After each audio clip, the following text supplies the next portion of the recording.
आजच्या निवडणुकीचा सगळ्यात हॉरिबल एक्सपिरियन्स आहे. याआधी मी कधीच असं एक्सपिरियन्स केलेला नाहीये.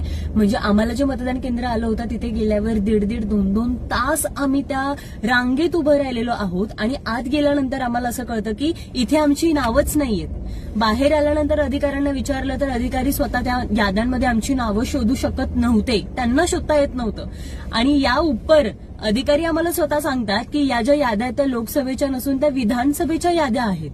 आणि तुम्ही म्हणालात तसं की अगदी म्हातारे कोतारे जे आजी आजोबा आले होते ते 1.5-2 तास रांगांमध्ये थांबून घरी गेलेत बिना वोट करता.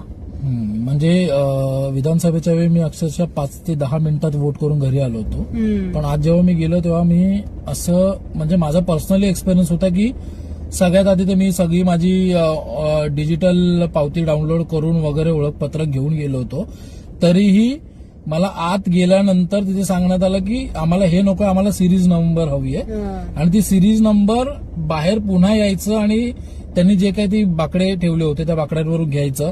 त्या बाकड्यांभोवती खूप गोंधळ होता. तिथे प्रत्येकाचा अर्धा ते 1 तास जात होता. पुन्हा तिथून ते घेऊन आल्यानंतर मग स्वतःचा बूथ शोधायचं.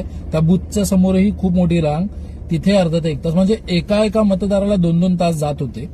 आणि त्यातही ज्यांना काहीच जमत नाहीये, जी बिचारे खूप अडणी असू दे किंवा ज्यांना लिहिता वाचता येत नाही किंवा त्यांच्यासोबत कुणीच नाहीये, तर अशा व्यक्तींसाठी आजचा दिवस म्हणजे खूप हॉरेबलच होता. आणि मी माझ्या समोर जेव्हा मी रांगेत उभं होतो तेव्हा 2 ते 3 जण असे होते की ते कंटाळून निघून गेले होते. आणि म्हणजे हे वाटतं मला की तुम्ही प्रचार जेवढा जोरदार करता, बॅनरबाजी रॅल्यांवर जेवढा पैसा तुम्ही उधळता, तीच अगदी व्यवस्थापन मतदारासाठी तुम्ही वोटिंग डेला का नाही ठेवलं.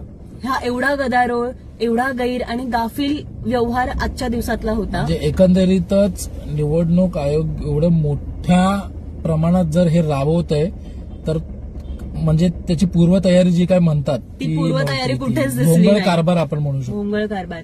तुमचा असा एखादा एक्सपिरियन्स आजच्या दिवसातला असेल तर प्लीज कमेंट सेक्शन मध्ये नक्की आणि सांगा. ज्या लोकांना आज वोटिंग ह्या सगळ्या कारणामुळे करता आलं नाहीये त्यांचं काय, त्यांच्या मतांचं काय, त्यांच्या मतांचं काय, हा एक मोठा प्रश्न आहे. सो तुम्हाला असा काही एक्सपिरियन्स असेल आजच्या दिवसातला तर प्लीज डू शेअर. थँक्यू.